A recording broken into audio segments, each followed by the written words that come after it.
Our first question comes from Rick Jacobs. Please go ahead.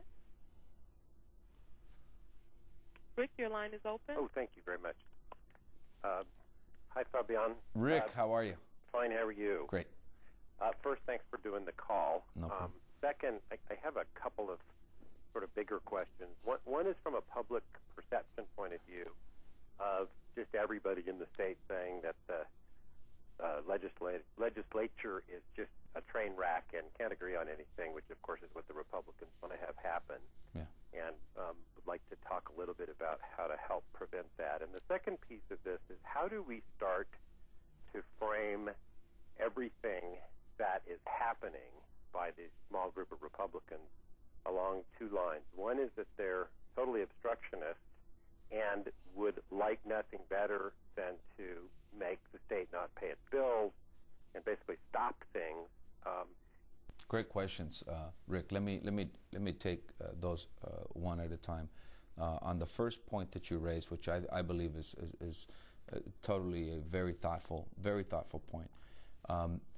What is happening, I believe, right now on the part of the conservative Republicans, not only in California but around the country, is they're trying to figure out how to make a real comeback. And I think here in California, what they're trying to do is to really follow the leadership of what Newt Gingrich did in Congress by shutting down government. I think every Republican in the legislature that doesn't share that view, but a lot of them believe that if you can shut down government, then the Republican ideology prevails.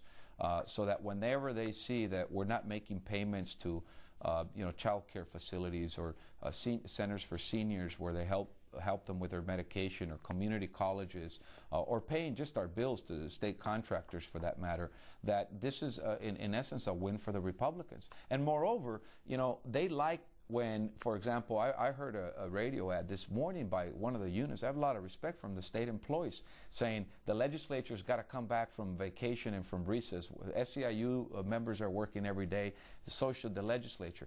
Well, I'll tell you what these messages do is they're very confusing because it's not very clear. I did an interview today on Spanish television, and someone said, "You're the Speaker of the Assembly. Why don't you solve the problem?" And I said, well, California is only one of 3 states in the nation that has a 2/3 vote requirement on the budget.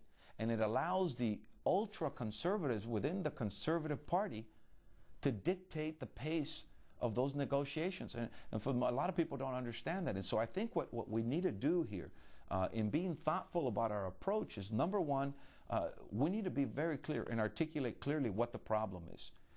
Republicans in the Senate are holding the budget hostage. They win when we can say the legislature doesn't have its act together. When people start saying that, Republicans Republicans win that battle. They win that fight, because then it leads to the thinking that, well, government isn't working in the state. Republicans don't want government to work. If it were up to them, they totally shut down government.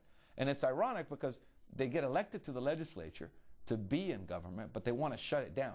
They don't mind being members of the government. They just don't want the government to work for other people.